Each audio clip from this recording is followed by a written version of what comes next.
Moi, de manière générale, je suis assez porté sur tout ce qui est culture alternative, tout ce qui est contre-culture, notamment le hip-hop, le punk, le graffiti. Souvent, on parle de Bucarest comme la nouvelle Berlin. Moi, je trouve ça un petit peu exagéré parce que justement, sur ce point de vue, sur ce côté contre-culturel, j'ai trouvé Bucarest assez en manque d'endroits alternatifs, de petits lieux, de petits spots pour les contre-cultures, mais dans un autre style, plus formel, plus institutionnel, bah, je parlerai des musées, des nombreux musées qu'il peut y avoir à Bucarest, et notamment un des musées, moi, qui m'a vraiment plu, c'est le Musée national d'art de Bucarest, qui me semble offrir un très bon panorama de l'art et de l'histoire du pays, avec des expos permanentes et temporaires vraiment, vraiment sympas et qui valent le coup et qui permettent, encore une fois, je pense, de mieux comprendre un petit peu la richesse culturelle de ce pays. Bienvenue sur le podcast de Haïdé.fr pour mettre en lumière les tendances ainsi que les enjeux culturels et sociétaux des régions de l'Est de l'Europe. Je m'appelle Thibaut Boudot, je suis le fondateur de Haïdé Créative et je vous invite à voyager avec nous de la Grèce à la Russie en passant par les Balkans et l'Europe centrale. Loin des clichés et stéréotypes que beaucoup s'en font, nous allons casser ce rideau de fer culturel qui sépare encore l'Est et l'Ouest de l'Europe, car nos pays et régions en pleine mutation regorgent d'initiatives positives. Mais avant de commencer notre voyage, répondons à la question que tout le monde se pose. Que veut dire Haïdé ? Il s'agit d'un mot emprunté à la Turquie ottomane, très utilisé dans nos pays, qui signifie « allons-y ».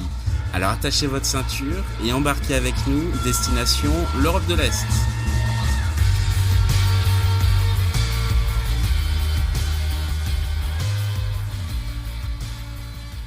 Bonjour Romain, comment tu vas ? Eh ben écoute, salut Thibaut, ça va super, notamment parce que je te parle depuis Barcelonnette, une jolie petite ville de la vallée de l'Ubaye. Je suis entouré par les montagnes et je suis arrivé hier pour une résidence d'auteur de 2 mois pour travailler sur une BD sur l'Amérique latine. Est-ce que tu as du beau temps au moins ? Il y a un très beau temps, un très beau soleil et je crois que ça va durer vu que c'est la région qui est considérée comme la plus ensoleillée de France. Donc je croise les doigts. Profite bien. Alors de quoi tu vas nous parler aujourd'hui ? Alors, je vais vous parler de la Roumanie, de mes voyages sur place, plus largement du voyage, et aussi de notre deuxième BD avec Bouquet, le dessinateur, après Symphonie carcérale en 2018, qui vient de sortir, qui s'appelle Goodbye Ceausescu. Donc c'est sur la Roumanie, et ça vient de sortir aux éditions Steinkiss le 30 septembre. Donc c'est tout frais. Et c'est une BD qui est un peu le fruit de nos voyages sur place depuis 2018, de 5 voyages sur place en 2018-2019, et qui raconte un petit peu la Roumanie aujourd'hui, 30 ans après la chute du régime de Nicolae Ceausescu, la révolution roumaine. Et c'est un road trip documentaire un peu sur les traces de la Roumanie communiste d'hier et sur la découverte de la Roumanie d'aujourd'hui. Donc on est très content de pouvoir partager ça avec vous. Très bien, c'est à toi pour ton récit. Que te dire? J'ai plein de choses à te dire, à vous raconter. Moi, simplement, la Roumanie, au-delà de la BD, elle est rentrée dans ma vie en 1989, comme pour beaucoup de personnes de ma génération, au moment de la chute du mur, de la révolution roumaine. J'avais 9 ans, moi, en 89. Et je t'avoue que c'était les images de la révolution roumaine, qui était la première révolution à être diffusée à la télé, sont des images qui m'ont vraiment beaucoup marqué. Je comprenais pas, j'avais 9 ans. Je comprenais qu'il se passait quelque chose d'important, mais j'en savais pas beaucoup plus. Et il y avait un lien aussi, il y avait une forte solidarité, une forte empathie avec la Roumanie à cette époque. Moi, je me rappelle qu'à l'école, par exemple, on envoyait des colis d'aliments pour les enfants roumains. Il y avait aussi beaucoup d'images sur les orphelinats roumains qui étaient découverts juste après la Révolution. Il y avait plein de gamins qui croupissaient enfermés pendant des années, et ensuite ça durait après le communisme. Donc ça a commencé un petit peu comme ça quand j'étais jeune. Et après, j'ai gardé contact indirectement avec la Roumanie par le biais de la musique, on en reparlera. Et j'ai commencé à voyager. Moi, je voyage pas mal, j'ai eu l'occasion de pas mal voyager en Amérique latine, en Europe, et notamment en Europe de l'Est, en Europe centrale, dans les Balkans. C'est toujours difficile de catégoriser cette zone et est-ce qu'on a besoin de le faire. Et je suis allé une première fois en Roumanie en 2015 avec des potes. Vraiment un voyage, séjour sur place de 3 semaines. où on a pas mal vadrouillé dans le pays. On est allé en Transylvanie, on est allé à la frontière avec l'Ukraine. Et on s'est fait aussi une rando d'une semaine, une très très belle rando dans les monts Fogaras, assez exigeante, où on a eu pas mal d'emmerdes sur place, notamment avec les chiens, des chiens qui nous ont fait un peu des malheurs, qui nous ont chassé pas mal de fois quand on se retrouvait sur les plaines et sur les cols de cette rando, où il y a des passages assez exigeants avec des chaînes, des choses comme ça. Bref, ça a été un super voyage, et c'est un voyage qui m'a aussi pas mal interpellé. J'avais déjà bougé en Europe de l'Est, dans les Balkans, et j'ai retrouvé un peu ce même type d'interrogation sur simplement le post-communisme, sur ce qu'était devenu la Roumanie 30 ans après 89, sur comment les gens vivaient la transition depuis 89 et le grand saut dans le libéralisme, la démocratie, entre guillemets, etc., etc. Et cetera. Et voilà, ça a commencé à me trotter dans la tête. Et en 2018, après avoir terminé de mon côté le scénario de notre première BD, Symphonie carcérale, j'étais en réflexion, je cherchais un sujet pour une deuxième BD, et je suis tombé sur un article, je crois que c'était dans Libération, qui parlait des 30 ans de la révolution roumaine.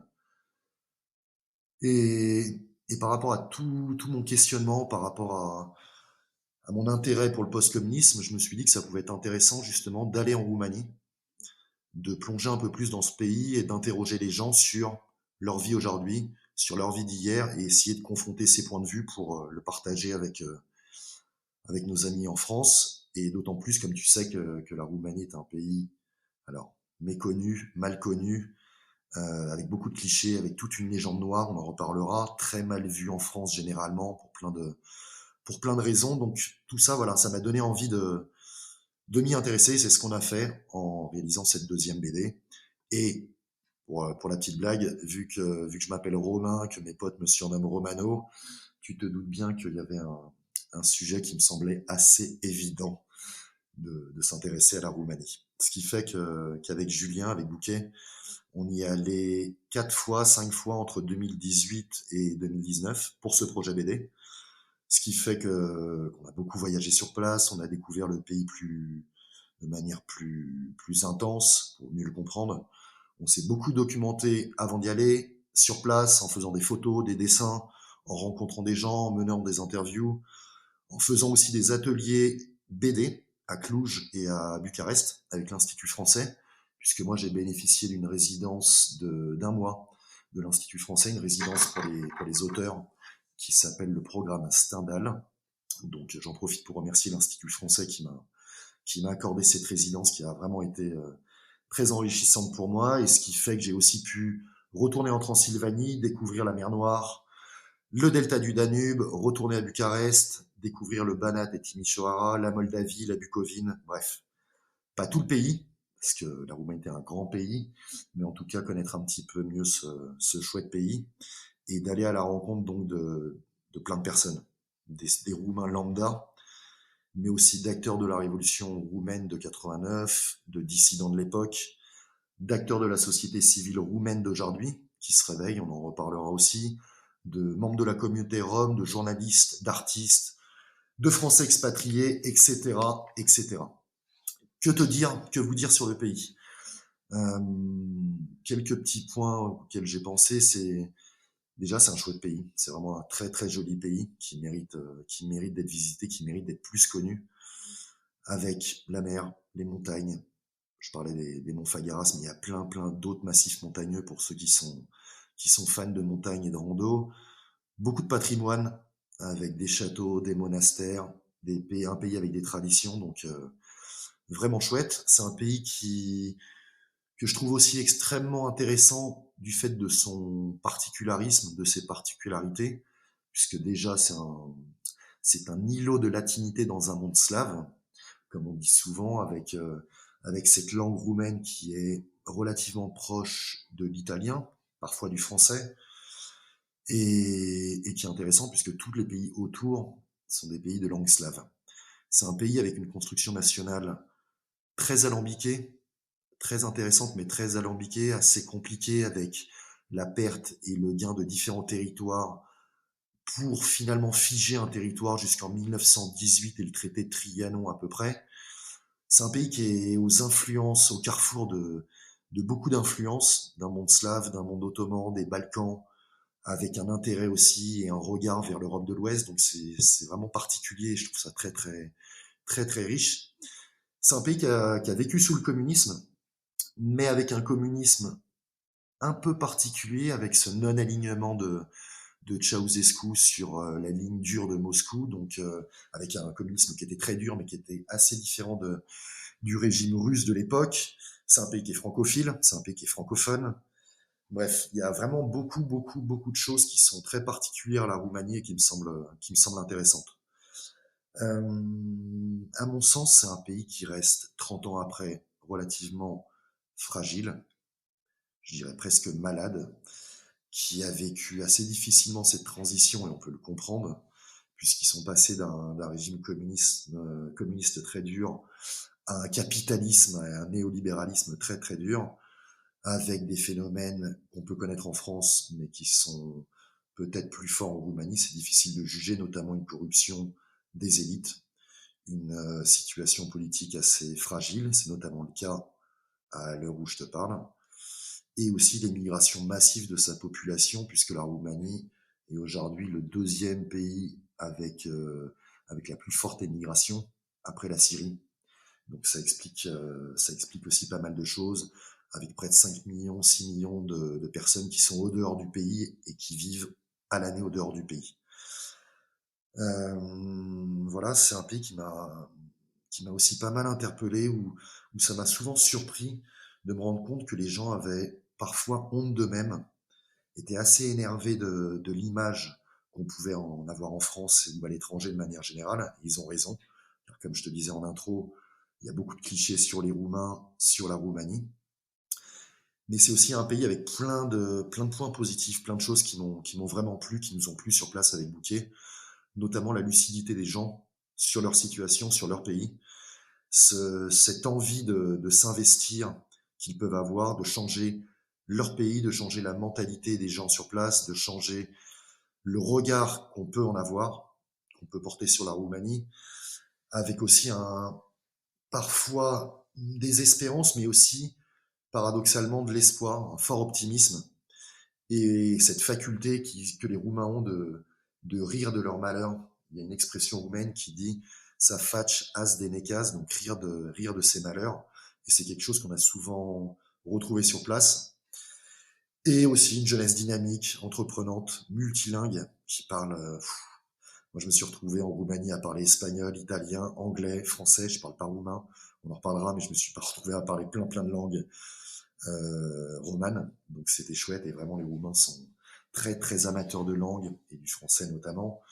Et aussi cette société civile roumaine qui se réveille depuis quelques années, qui me semble très intéressante.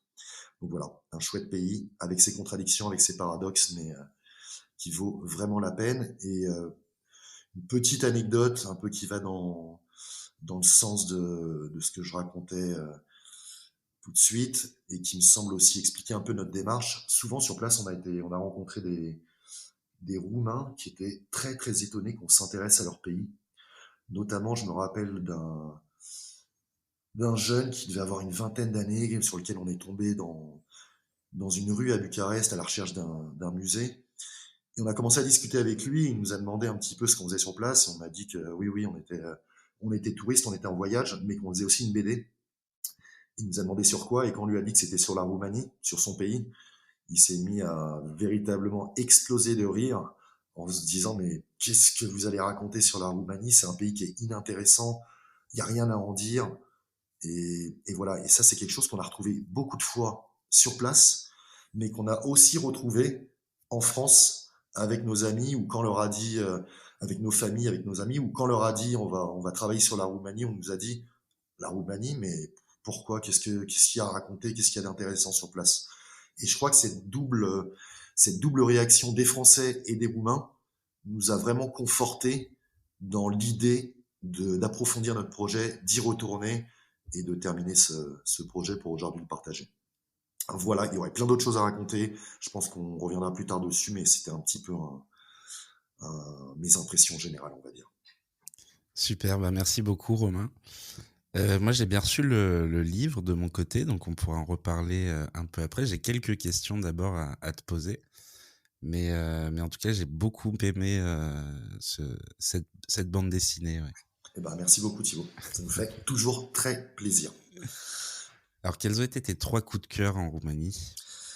Alors, il y en a plein, t'imagines bien, parce Mmh. que j'ai passé quand même pas mal de temps, j'ai passé 5-6 mois sur place, mais puisque tu m'en demandes que trois, je te dirais le delta du Danube, vraiment une superbe région sauvage, reculée à l'est du pays, que j'avais pas eu l'occasion de découvrir sur les premiers voyages, mais que j'ai pu découvrir au cours de la résidence dont j'ai pu bénéficier avec l'Institut français. C'est une réserve nationale de la biosphère qui est très très riche du fait de en raison de sa faune et sa flore. Et j'y ai passé 2-3 semaines pour interviewer des gens, pour rencontrer des gens sur place. Et c'est notamment là que j'ai commencé à écrire le scénario de la BD dont tu parlais. C'est une région avec plein de petits canaux, de villages, avec une vie campagnarde, on va dire, au ralenti, mais que j'ai vraiment adoré. Donc ça serait mon premier coup de cœur. Le deuxième, comme je te disais, ça serait, bon, on va revenir sur, moi je suis très très rando, donc je vais te parler des monts Fogaras, du massif des Fagaras, où j'avais passé une semaine, voilà, avec plein de crêtes, des très très jolis sommets que je recommande vraiment à tout le monde, mais il y a plein d'autres massifs montagneux, comme je te disais. Et le troisième coup de cœur, moi, ça serait les trains. J'adore voyager en train quand je suis à l'étranger. Et en Roumanie, il y a encore un réseau ferroviaire assez développé, assez vieillot, on va dire, par rapport à nos TGV, mais qui, bon, en tant que Français, donne un petit charme, donne un petit charme. Moi, j'ai pris beaucoup, beaucoup de trains, j'ai beaucoup voyagé en train sur place, parfois avec des trajets parfois très longs. Quand j'étais notamment allé à la frontière avec l'Ukraine, ça avait duré près de 20 heures en changeant 3-4 fois de train. Mais s'il y en avait un que je pouvais recommander, ce serait le train de nuit, train couchette entre Timișoara dans le Banat et Bucarest, que j'avais pris en plein été avec 40 degrés, avec trois compartiments, mais j'avais quasiment pas dormi de la nuit. J'ai rencontré deux autres personnes, on avait passé la nuit à discuter, à boire des coups. Et c'est aussi une manière, il me semble, le voyage, le transport, le bus, le train de rencontrer des gens et du coup simplement de mieux comprendre un pays. Donc voilà, ça serait mes trois coups de cœur et mon petit coup de cœur sur ce train de nuit qui ressemble un petit peu au train de l'Orient Express. Est-ce que tu avais une routine particulière sur place? Alors pas véritablement, comme je vous disais, moi j'y suis allé 5 fois, mais j'ai beaucoup bougé en Roumanie. Donc j'ai pas eu le temps de prendre mes marques suffisamment dans une ville pour véritablement avoir une routine. Mais si je devais en avoir une, tout simplement, ça serait peut-être, je dirais, me retrouver à boire une bière dans un des nombreux beer gardens qu'il peut avoir à Bucarest ou ailleurs en fin de journée. Mais plutôt à partir du printemps ou de l'été, puisqu'en hiver, la Roumanie a quand même un climat assez rigoureux et ces bars en terrasse sont fermés, donc tu peux le faire, mais c'est un petit peu plus compliqué. Est-ce que tu as des lieux de sortie, à nous conseiller? Alors pareil, c'est un peu dans la même veine, j'ai pas passé assez de temps dans une ville ou un endroit, sauf à Bucarest, pour véritablement conseiller un lieu. Moi, de manière générale, je suis assez porté sur tout ce qui est culture alternative, tout ce qui est contre-culture, notamment le hip-hop, le punk, le graffiti.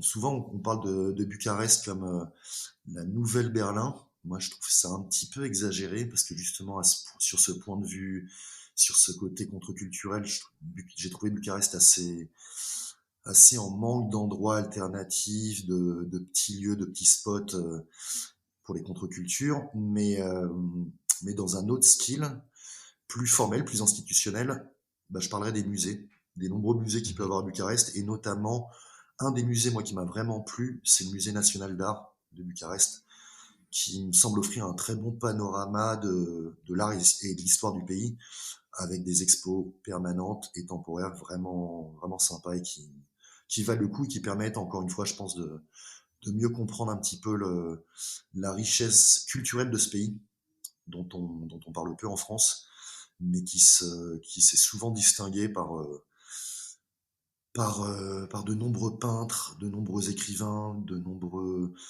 nombreux artistes, des sculpteurs qui ont percé en France et d'autres qui n'ont pas percé forcément à l'étranger, mais qui font vraiment des choses intéressantes. Mmh. Alors on va parler gastronomie locale maintenant. Est-ce que tu as un plat typique, de la Roumanie à nous conseiller? Bon, alors moi je suis désolé pour les végétariens, les véganes, mais je suis plutôt un viandard. Et il se trouve que dans les Balkans, en Europe de l'Est, en Europe centrale, ils sont très barbecue. Et la Roumanie n'échappe pas à la règle. Ça s'appelle les gratars en Roumanie. Donc moi j'étais particulièrement content sur place, avec plein de grillades de barbecue organisées ici ou là, et notamment tout ce qui est les mitch, les mititei, des saucisses sans peau grillées de préférence au charbon de bois, c'est toujours meilleur. Donc ça, c'était, voilà, moi c'est mon petit conseil gastronomique sur place, de vraiment profiter des barbecues roumains. Après, encore plus consistant pour les gourmands, je vais parler évidemment du papanache que tu dois connaître, Thibaut, qui est, je pense, un des desserts traditionnels roumains, qui est une sorte de beignet avec du fromage blanc, de la confiture de fraises, de la glace ou du chocolat. Faut être très très gourmand. Moi, je suis pas très porté sur les desserts, mais j'ai quand même goûté à plusieurs reprises. C'est super bon, mais il faut être en forme parce que ça suffit quasiment pour un repas, on va dire. Et plus largement, je conseille à toutes celles et à tous ceux qui vont en Roumanie plutôt d'aller manger chez les gens, de se faire inviter si c'est possible, où l'expérience culinaire, gastronomique me semble plus intéressant que dans les restaurants de manière générale. Il n'y a pas cette culture, j'ai pas trouvé en tout cas, qu'il y avait cette culture restaurant comme on peut avoir en France. Et la France est quand même un pays très très très particulier sur les repas, sur le temps qu'on prend pour manger, pour parler d'alimentation, de gastronomie. La Roumanie n'a pas forcément cette tradition, mais il y a vraiment des super plats. Donc plutôt aller chez les gens pour goûter vraiment les plats roumains.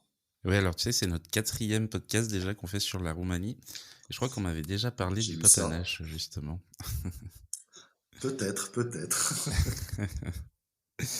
Alors, on va parler un peu plus de ton voyage, enfin de tes voyages à toi. Est-ce que tu as rencontré, enfin du coup, j'ai pu lire du coup dans ton roman que tu rencontrais énormément de gens. J'ai l'impression que c'est pas un problème pour toi d'aller vers les gens. Est-ce qu'il y a une rencontre qui t'a particulièrement marqué? Et du coup, comment est-ce que tu fais pour rencontrer des locaux, toi, sur place? Ouais, moi j'ai effectivement cette faculté cette chance de pouvoir parler assez facilement aux gens. Donc c'est vrai que ça m'aide de manière générale pour rencontrer du monde. Donc ça c'est chouette.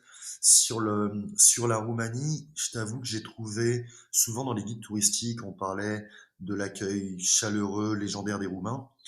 Ce qui est vrai, mais que je trouve un petit peu exagéré peut-être, parce que la Roumanie, à mon sens, reste quand même un pays d'Europe de l'Est, d'Europe centrale, qui a été marqué par le communisme, par des années très très dures, et qui peut expliquer, je pense, une certaine pudeur, une certaine froideur, une certaine timidité, une méfiance parfois, qui rendent pas forcément les rencontres si faciles sur place, même si elles sont faisables et que c'est plus facile, comme toujours, comme en France, comme de partout, plus facile à la campagne qu'en ville.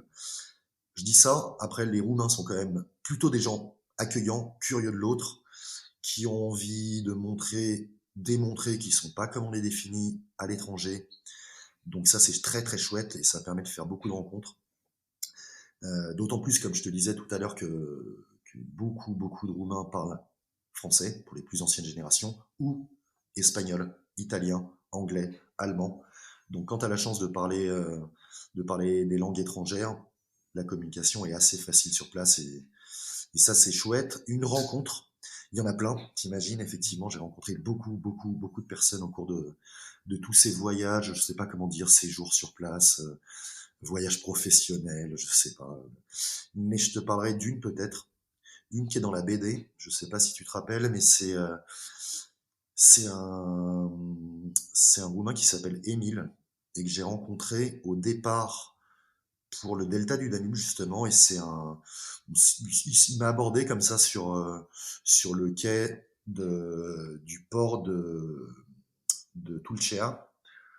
Et on a commencé à discuter. Il se trouvait que lui parle super bien français. Il a appris le français grâce à Pif et Hercule, comme beaucoup de Roumains.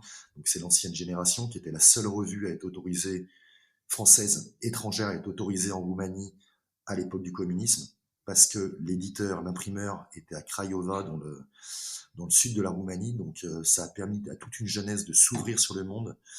Et lui avait grandi avec Pif et Hercule, donc il a appris le français grâce à de la bande dessinée. Donc on avait déjà on va dire cet intérêt commun pour le dessin, pour l'écriture.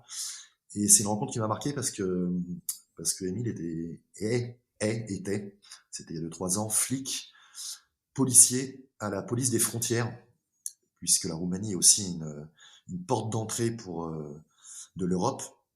Donc moi, ça m'a un peu refroidi, pour être très sincère au début. Il a commencé à me parler de son travail, mais je me suis vite rendu compte que c'était pas ce qui l'intéressait le plus. Mais lui était peintre. Il adorait le delta, il avait grandi dans le delta, dans cette région dont je vous parlais, région super sauvage avec une faune, une flore très riche. Et, euh, et lui peignait, passait du temps au bord du delta. Il m'a raconté tout ça, il m'a partagé sa passion pour sa région. Il m'a évidemment parlé de la période communiste, de la Roumanie d'aujourd'hui. On a passé beaucoup de temps à boire du cognac, pas français mais roumain, que lui fabriquait, distillait sur place. Et on était posé sur sa barque et on refaisait un petit peu le monde. Donc ouais, je dirais cette rencontre qui m'a particulièrement marqué. On a passé vraiment de chouettes moments. Donc Émile. Très bien. On essaiera d'aller le rencontrer si on va un peu plus loin en Roumanie. Du coup, tu disais que les Roumains parlaient français, étaient très intéressés par la culture française aussi. Est-ce que les jeunes d'aujourd'hui, ils parlent aussi le français, les jeunes Roumains? Bah, Ouais. beaucoup moins comme de partout. Il y a quand même le monde anglo-saxon, anglophone, qui a pris le dessus, comme beaucoup de pays dans le monde. Mais malgré tout, j'ai quand même rencontré pas mal de jeunes. Bon, j'étais plongé aussi en intervenant sur place avec l'Institut français, en menant des ateliers BD. Je suis intervenu dans des écoles franco-roumaines liées à l'ambassade de France. Donc là, effectivement, il y avait des jeunes Roumains qui parlaient français. Mais ça peut arriver de rencontrer. Il y a toujours cet intérêt pour la France, de toutes les façons. Il y a toujours ce lien historique, pour plein de raisons, qui continue de perdurer. Et que nous, Français, négligeons véritablement. C'est quelque chose qui m'a vraiment interpellé, où j'ai des potes roumains aussi à Paris. Et souvent, ils me disaient, mais c'est quand même incroyable, vous avez des clichés, une image toute faite sur nous, alors que vous connaissez rien, en fait. Vous connaissez rien, que ce soit les jeunes générations ou les plus vieilles générations, alors que nous, on connaît votre histoire, on connaît votre littérature, et mieux que nous, hein. Moi, j'étais incapable de tenir parfois certaines discussions autour d'auteurs français, de peintres français, de la culture française que je pensais pourtant bien connaître, et j'étais complètement dépassé par des Roumains qui m'expliquaient des romans français, des livres français. Voilà. Et on a vraiment cette image-là, donc voilà, je trouve ça un peu dommage. C'est vraiment quelque chose qui me semble dommageable, et de ne pas prendre en compte ce lien que les Roumains continuent d'entretenir, et cet intérêt qu'ils ont pour la culture française, pour notre langue. Donc oui, moins qu'avant, mais encore. Ouais. C'est un peu pareil en Serbie aussi. Moi, je vois, j'ai des amis qui ont appris le français quand ils étaient à l'école, qui osent plus le parler aujourd'hui parce qu'ils pensent qu'ils n'ont pas un très bon niveau. Mais du coup, c'est des choses qui se perdent de plus en plus et la jeune génération n'apprend plus le français, ne parle plus, le parle beaucoup moins que les générations d'avant où c'était une langue qui était apprise à l'école, quoi. Bien J'ai sûr. l'impression qu'on a quand même beaucoup perdu, en termes de rayonnement, en Europe. C'est Enfin, sûr, c'est sûr. Et partout dans le monde, je pense, il y a aussi, bien sûr. moi qui ai eu la chance de beaucoup voyager en Amérique latine, le français aussi, il y a eu tout un modèle français du fait de valeurs qu'on peut mettre entre parenthèses toujours, hein, la démocratie, les droits de l'homme, les lumières, mais qui continuent de porter, moi qui me semble extrêmement importante. On continue de représenter à moindre échelle, mais quelque chose d'extrêmement important. Et en Amérique latine, par exemple, c'est un petit peu pareil, où quand tu dis que t'es français, il y a cet intérêt, ce regard, cette bonne image, et de se dire que beaucoup de pays se sont inspirés de notre constitution, de la Révolution française, de notre culture, pour construire leur État, et aussi leur État-nation, leur regard sur le monde, et c'est quelque chose qu'on a perdu. Alors, est-ce que c'est bien, est-ce que c'est pas bien, Mm. c'est pas à moi de juger, mais ça se fait remplacer par d'autres influences chinoises, anglo-saxonnes, ce que tu veux, mais oui, c'est quelque chose qui est en retrait, ça c'est sûr. Et pourtant, on a une diplomatie culturelle qui est vraiment présente un peu de partout, avec les instituts français, avec les alliances françaises. Mais c'est des institutions qui sont de moins en moins financées. Et du coup, forcément, bah, ça se retrouve à un endroit, quoi, au Ouais, final. bien sûr, comme de partout, mais Mm. comme la culture en France devient un parent pauvre depuis de nombreuses années. Et Ouais. voilà, j'ai eu la chance, moi, d'intervenir, la chance. J'ai eu l'opportunité d'intervenir de beaucoup, beaucoup, beaucoup en France, dans plein de milieux différents, en prison, dans des centres sociaux, dans des quartiers difficiles, dans des quartiers plus aisés, et tu te rends compte de ce retrait culturel, de cette perte d'intérêt pour le livre, pour la musique, pour l'exposition, même s'il y a encore beaucoup de choses, qu'il y a il y a un statut d'intermittent qui existe encore, il y a Mm. beaucoup de musées, il y a beaucoup de festivals, évidemment, mais tu te rends compte que les jeunes générations sont en train de décrocher un petit peu parfois de tout ça.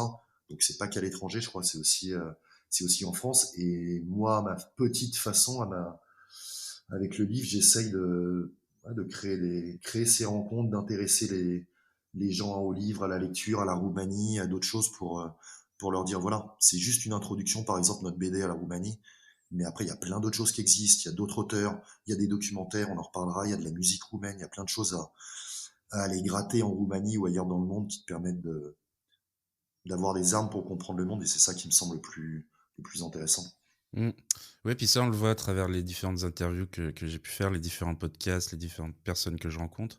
Plus tu fais de la médiation dans les écoles, plus les jeunes vont s'intéresser à ce genre de sujet, en fait, et à ce genre de choses. C'est sûr que si les jeunes n'ont jamais eu une bande dessinée dans les mains, bah forcément, ils vont pas savoir comment s'en servir. Si C'est tu arrives dans une école et que tu leur expliques un peu comment ça marche, comment c'est fait, bah forcément, ça va un peu plus les intéresser. c'est exactement ça. C'est ce qui me déprime parfois, c'est souvent d'entendre, et ça c'est pas que les jeunes, hein, on dit Bien sûr, bien les sûr. gens ne s'intéressent à rien, Mm. les gens se foutent de tout, et en fait c'est aussi ce qu'on leur propose, que ça soit à la télé, dans les médias, on leur propose souvent les mêmes choses. Et je pense que les gens sont intéressés par plein de choses, mais qu'il faut aller vers eux, leur Mm. proposer. Moi, ça a été le cas pour moi. Je suis pas arrivé à la Roumanie, je suis pas arrivé au voyage à l'Amérique latine tout seul. C'est des gens Mm. qui m'ont tendu des mains, qui m'ont aidé, qui m'ont proposé de lire des livres, qui m'ont fait des suggestions, des conseils.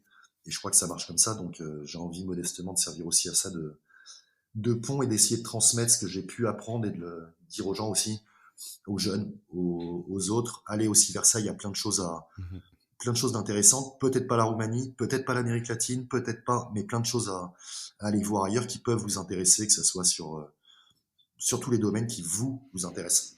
Ouais. On va revenir du coup sur la Roumanie. Quel conseil tu donnerais à une personne qui souhaite partir dans ce pays? Alors en Roumanie ou ailleurs, pareil, mais en Roumanie particulièrement, je dirais déjà simplement de partir sans crainte. Quelque chose que je crois dont vous avez parlé aussi sur d'autres podcasts, mais je le répéterai, c'est vraiment un pays extrêmement sûr, mais extrêmement sûr, euh, où il n'y a aucune insécurité. Je me suis jamais senti en danger comme ça a pu arriver dans d'autres pays. Ça, c'est vraiment le premier conseil. Donc, c'est vraiment ne pas avoir peur. Deuxième, évidemment, c'est de se laisser aller, de laisser de côté ces clichés, les images toutes faites qu'on peut avoir sur les Roumains, sur la Roumanie, de se laisser porter par la rencontre, d'être curieux. Et ça, je dirais que c'est pour tout voyage de manière générale. Et pareil, si possible, de se documenter avant. Je pense que c'est quelque chose qui est toujours mieux, plus intéressant de s'informer sur le pays, puisque ça va permettre des rencontres sur place, de véritables discussions et de ne pas passer un peu à côté des réalités du pays et d'un pays, en l'occurrence la Roumanie. Alors justement, de ton côté, comment tu prépares tes voyages?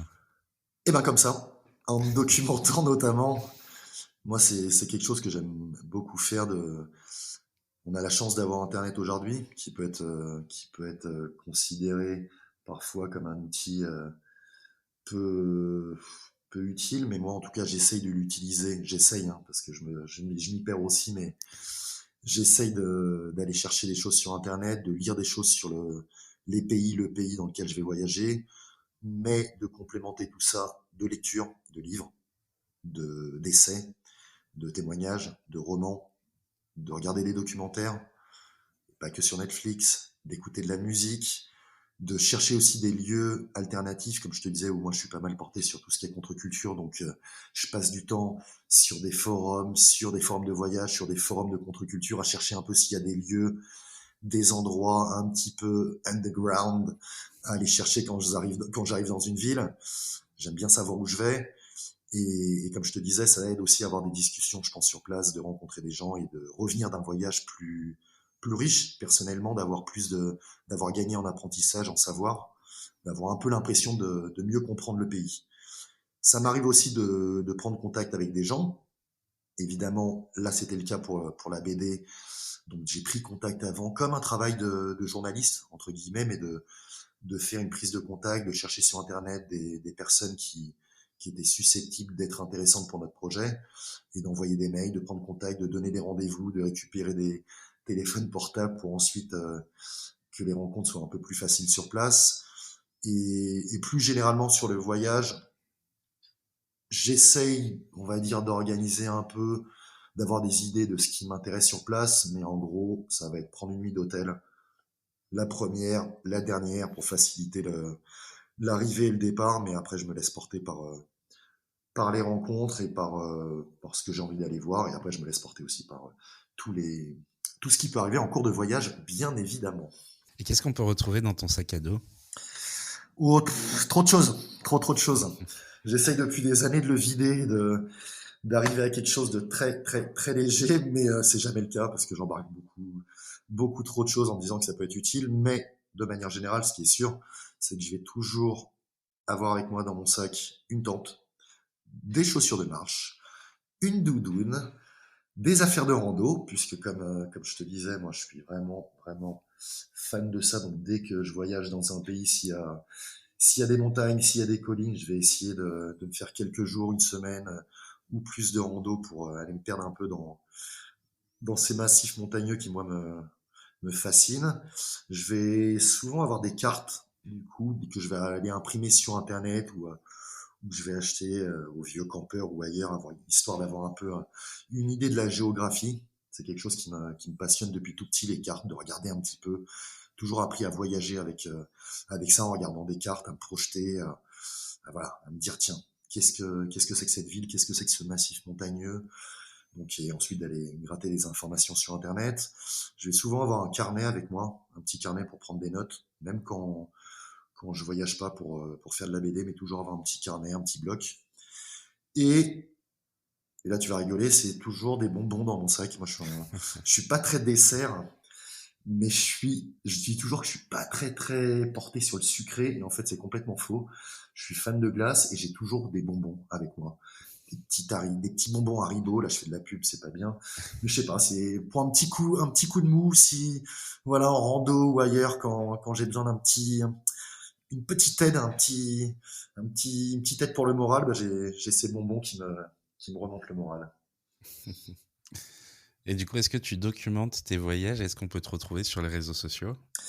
Bah oui, comme je te disais, ouais, j'essaye avant de partir, de m'informer pas mal sur le pays. Au cours des voyages, de me documenter, de prendre des notes. Moi, j'ai fait beaucoup de photos aussi. Ça m'a pas mal passionné pendant des années, notamment quand je voyageais, mes premiers voyages en Amérique latine. Mais je me suis fait voler 5 6 appareils sur place, du fait de ma faute généralement. Et ça m'a peut-être un peu éloigné de la photo, et c'est pas plus mal parce que finalement, je me suis rendu compte que je passais plus de temps à essayer de faire une belle photo que, que juste de regarder, de profiter d'un paysage, d'une rencontre, et que j'avais un peu cette fixation qui était, au final, je sais pas, qui me semblait moins pertinente que de se laisser porter par le voyage. Avant, je faisais beaucoup de mails, de longs mails, de très très longs mails.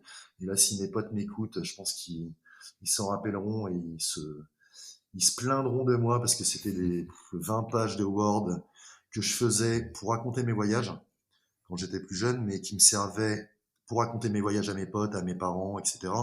Mais aussi moi qui me servait de prise de notes et qui me permettait au cours de mes voyages de figer un peu mes impressions, d'avoir un petit peu ce travail de distanciation par rapport au pays, par rapport aux rencontres, et ensuite éventuellement de les réutiliser.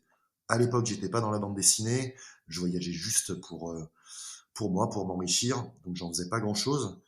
Mais ce qui est intéressant, ce qui est marrant, c'est qu'aujourd'hui, toutes ces notes que j'ai pu faire, toutes ces photos, me servent pour les projets que je suis en train de mener, projets artistiques, projets d'écriture BD. Donc finalement, ça n'a pas servi à rien, même si, comme je te disais, mes potes pouvaient sembler ça un petit peu chiant à l'époque.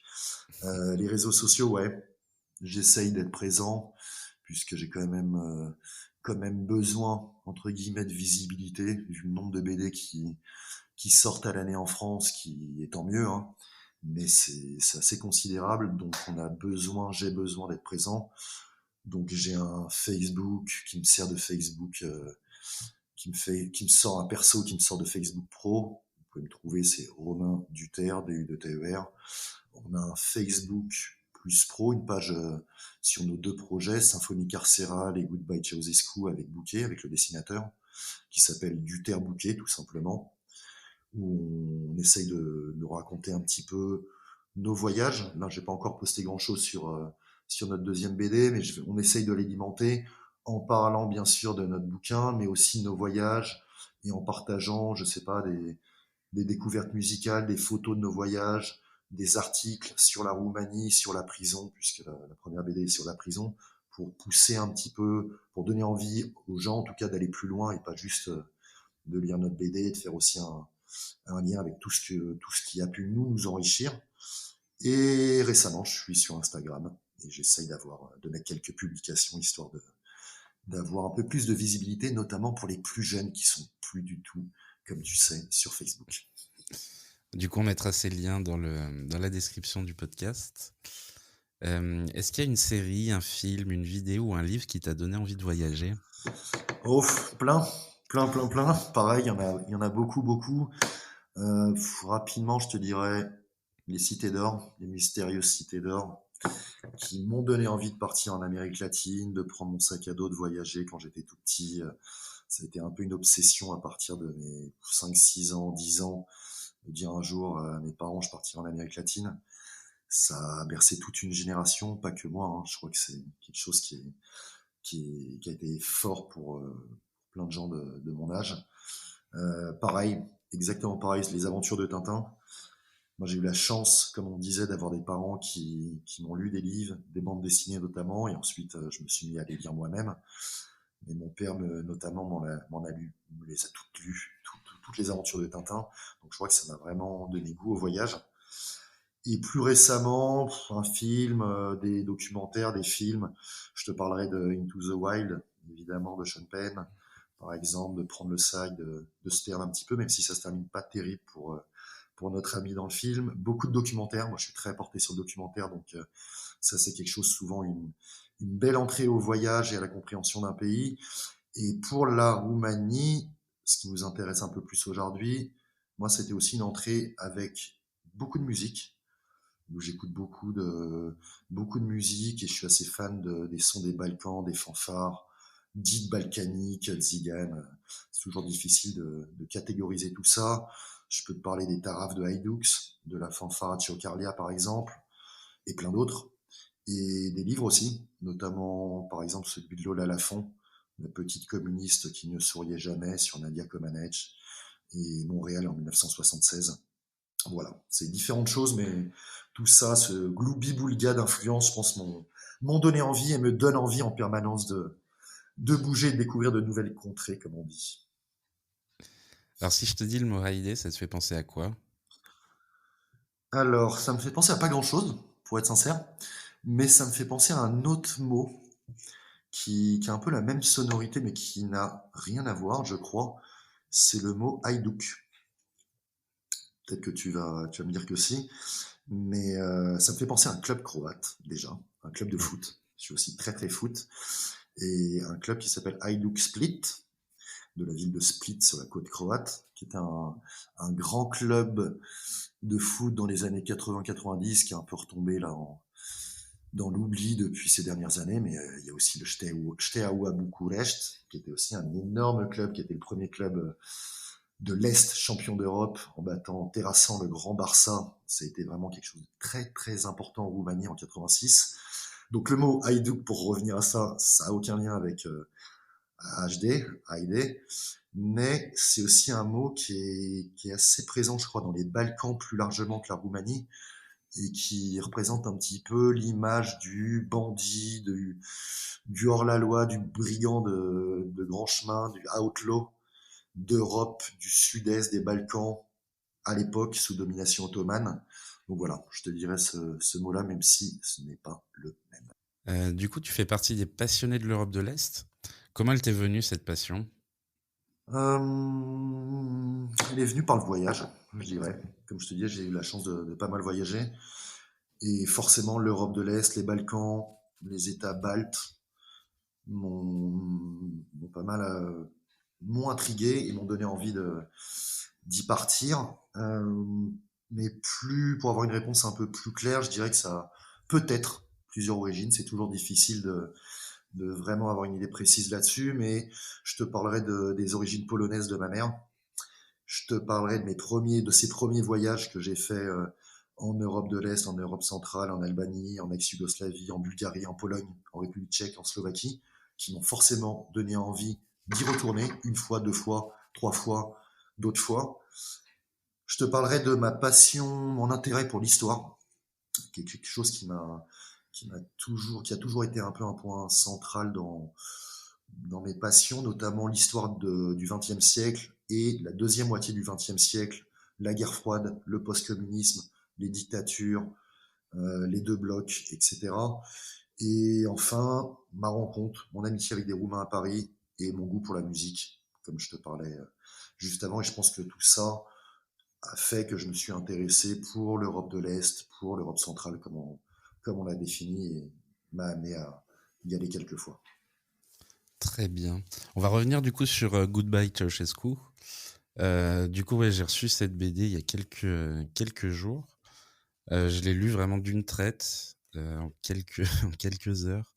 J'ai trouvé ça passionnant parce que ça revient à la fois sur ton voyage, mais ça parle vraiment de toute l'histoire récente de la Roumanie.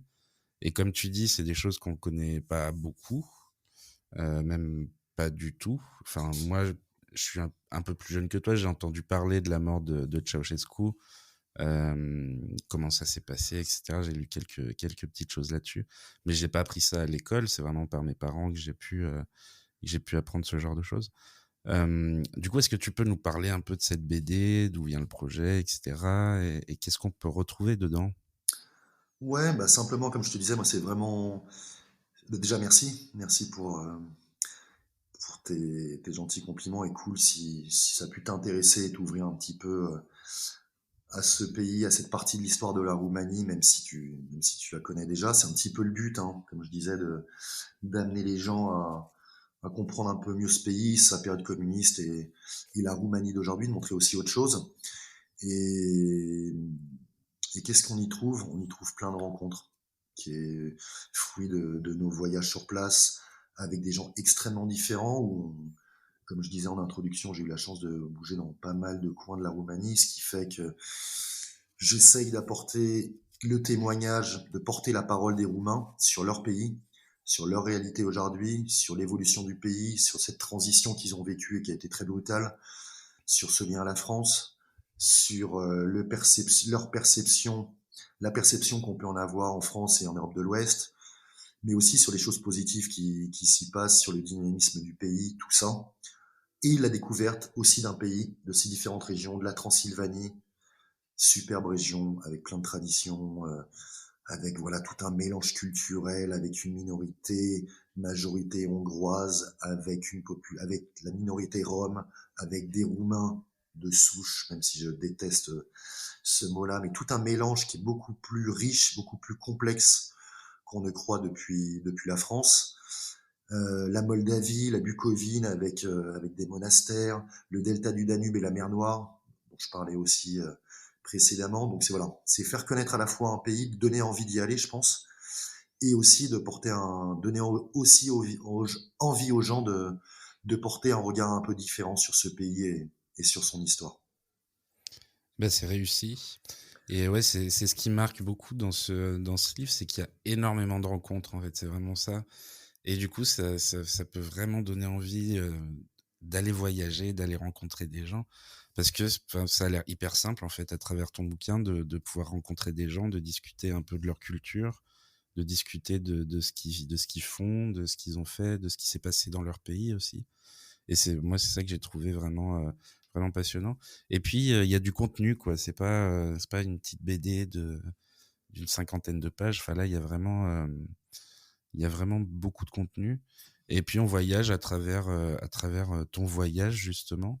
On va de ville en ville. Donc, c'est ça que j'ai trouvé aussi hyper bien dans ce roman, dans ce roman graphique. Ouais, dans cette BD.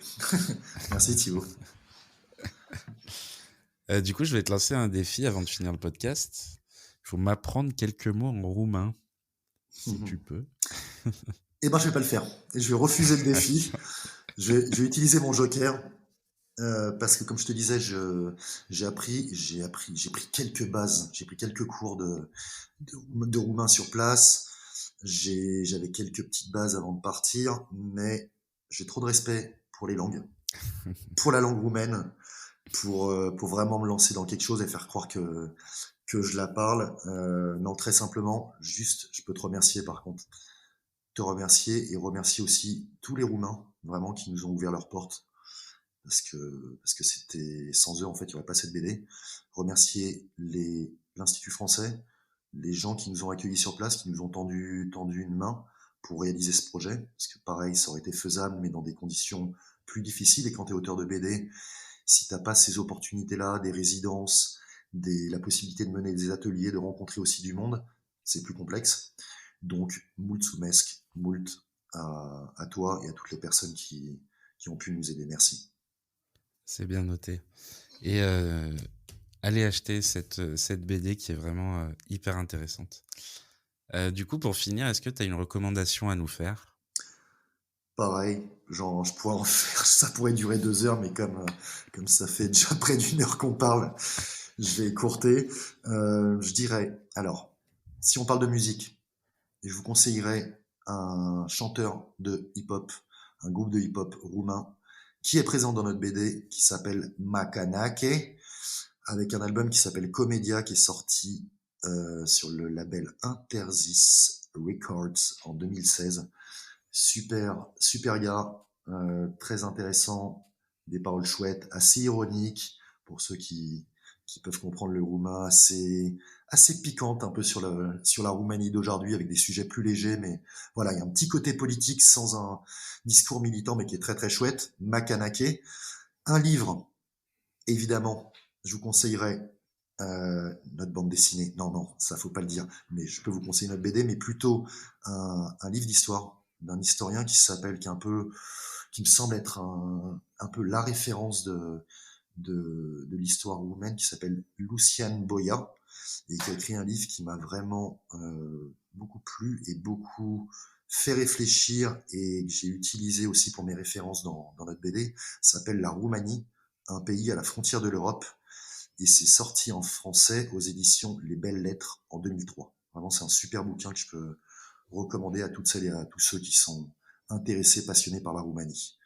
Et pour terminer, je vous conseillerais aussi un film qui est sorti en 2019 d'un réalisateur roumain qui s'appelle Radu Jude, qui s'appelle Peu m'importe si l'histoire nous considère comme des barbares.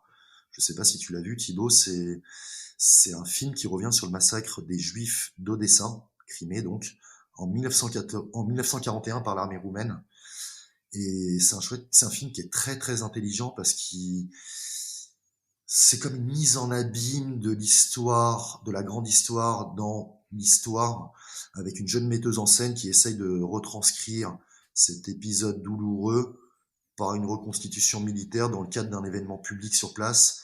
C'est très piquant pour, euh, pour les Roumains. Je ne sais pas quel accueil il a eu sur place à l'époque. Il avait été sélectionné pour le Festival de Cannes en 2019, je crois. Et voilà, c'est un film qui est très très intéressant et qui revient sur cette période un peu compliquée pour la Roumanie en 1941, qui avait relié le camp du Troisième Reich et qui était avant avec les Alliés.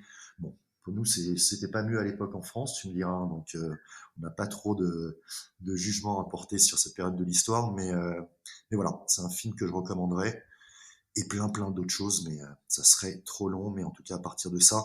Et je précise aussi à la fin de notre BD, pour celles et ceux qui seraient intéressés, on a essayé d'apporter toute notre bibliographie, tout ce qui nous a servi, tout ce qui m'a servi, moi personnellement, à écrire cette BD. Donc on a beaucoup de références, sans l'acheter, vous pouvez la trouver en bibliothèque aussi. Regardez, il y a beaucoup de références de bandes dessinées qui ont été faites par des Roumains, par des Français sur la Roumanie, de romans, de documentaires, de musique roumaine. On a tout un lien avec pas mal de musique roumaine, plein de choses, hein, de la musique contemporaine, du hip-hop, du rock, du punk roumain, mais aussi des choses plus traditionnelles comme de la doïna, du manélé, du proto-manélé pour les connaisseuses et connaisseurs. Donc ça peut être aussi une porte d'entrée pour aller gratter un peu plus ce très chouette pays qu'est la Roumanie. Super, et ben on ira voir tout ça. On conseille encore une fois, du coup, foncez dans vos librairies, allez acheter Goodbye Ceausescu si vous voulez en savoir plus sur la Roumanie. Merci beaucoup, Romain, Grand merci à toi Thibaut, au plaisir, et à bientôt. à très vite. Pour conclure, je souhaite dire un grand merci au groupe slovène Nowhere de nous avoir gentiment prêté leur musique Colors. Vous pouvez les retrouver sur toutes les bonnes plateformes de streaming. Merci encore à notre invité pour cette belle histoire. Merci à vous toutes et tous de nous écouter. Abonnez-vous à nos réseaux sociaux, AID Radio et AID.fr. On attend vos likes et partages. En attendant le prochain épisode, n'hésitez pas à réagir à ce podcast en nous donnant vos bons plans. On se retrouve la semaine prochaine. À bientôt!